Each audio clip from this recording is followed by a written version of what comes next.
अब सीबीएसई की copy checking हो गई है और रिजल्ट निकलने की बारी है। सभी जगह से यही कहे जा रहे हैं। तो आप एक बात जान लीजिए, नियरली यस और परहैप्स नो, दोनों ही स्थितियां हैं। क्योंकि अभी तक देश भर से अगर ये रिपोर्टें देखेंगे तो पता चलेगा कि CBSE class 10th and class 12th जिनकी कॉपी चेकिंग फरवरी के एंड से, मतलब कह लीजिए कि आपको ऑन एन एवरेज 6 ऑफ या 5 ऑफ मार्च से शुरू हो गए थे मेन पेपर के इंग्लिश के, और उससे पहले जो माइनर पेपर के थे वो फरवरी से ही शुरू हो गए थे कॉपी की चेकिंग।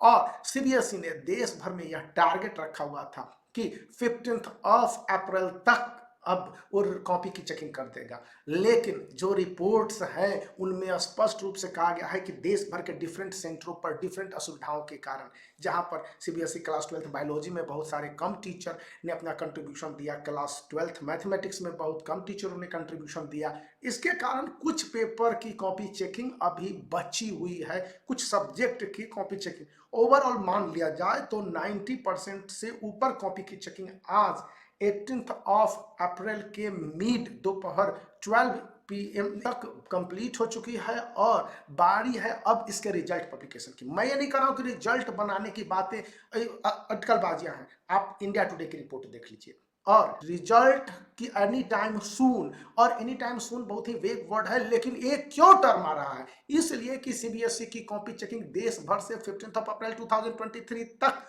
हो जाने थे, ये नहीं हुए और ये डिले है। तो माना जा रहा है कि 23 ऑफ अप्रैल तक, उस बीच में फेस्टिवल है ईद और बहुत सारे कारण हैं, तो गवर्नमेंट हॉलीडे रहेगा। तो उसके बावजूद भी एक कॉपी की चेकिंग को कंटिन्यू किया जाएगा, क्योंकि किसी भी कीमत पर एक्सटेंडेड डेडलाइन कॉपी चेकिंग को फाइनलाइज करने का है वो करीब करीब आमतौर पर बताया जाता है कि 24 या 25 ऑफ अप्रैल तक है 2023, यानी रिजल्ट उसके बाद कभी भी आ सकते हैं। इंडिया टुडे ने कह दिया कि ए रिजल्ट को लेकर सीबीएसई 2 स्टेज पर वर्क कर रही है। आप रिपोर्ट प्रूफ के रूप में देख देंगे। एक जगह कह रहा है कि वह डिजी लॉकर के माध्यम से स्टूडेंटों को ऑनलाइन रिजल्ट दिखला देगा, है ना कमाल की बात।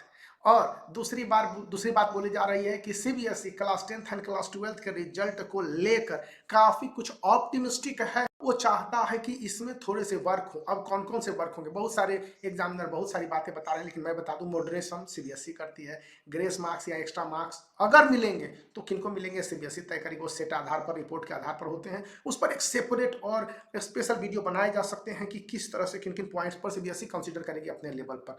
हाँ, एग्जामिनरों के लेवल पर जो करेक्शंस हुए या जिस तरह से रिपोर्ट्स आई कि कॉपी की चेकिंग को लेनियंट किए जाना चाहिए, लेनियंट ही हुए। और रिपोर्ट्स सेट वाइज की किस सेट में कितने मार्क्स आए हैं और उस सेट के स्टूडेंट ने पर्टिकुलर एक सेंटर पर, और उसके बाद उस पूरे डिस्ट्रिक्ट में किस तरह के परफॉर्मेंस किए और उस पूरे स्टेट में किस तरह के परफॉर्मेंस किए। For example set A class 12th English में 151 है, इसमें स्टूडेंट ने कैसा परफॉर्मेंस किया, केवल एक प्रयागराज में या ओवरऑल पंडित दीनदयाल उपाध्याय सब है वहां पर, या फिर आप मान के चलेंगे मिर्जापुर में या लखनऊ में, इसके बाद ओवरऑल पूरे स्टेट का कंसिडरेशन ले लेगी। इसलिए वहां पर सीबीएसई खुद अपने मार्क्स को देगी। इसके लिए किसी तरह के बिचौलिए, मतलब कि एग्जामिनर वगैरह की कोई जरूरत नहीं होती, और ये आपको पता चलेंगे। सीबीएसई कॉपी चेकिंग करवा चुकी है ऑफिशियली ऑन द रिकॉर्ड, लेकिन अभी भी एक्सटेंडेड है, और उसके जो रिजल्ट पब्लिकेशन के प्रोसेस हैं अब शुरू हो चुके हैं, यह भी दूसरा फैक्ट है। और कॉपी चेकिंग प्रोसेस में नियरली प्रैक्टिकल है, क्योंकि कॉपी चेकिंग होने के बाद भी 2 से 3 दिन लगते हैं, जब उसकी कॉपी चेकिंग के मार्क्स अपलोड किए जाते हैं सिस्टम पर और सीबीएसई को भेजा जाता है, तो उसमें भी समय लगते हैं। तो इतनी बड़ी जानकारी थी, इसको मैंने आपके साथ शेयर किया। इस वीडियो को लाइक कर दीजिए, चैनल को शेयर कर दीजिए, दोस्तों को सब्सक्राइब करने के लिए भी आप कहिए।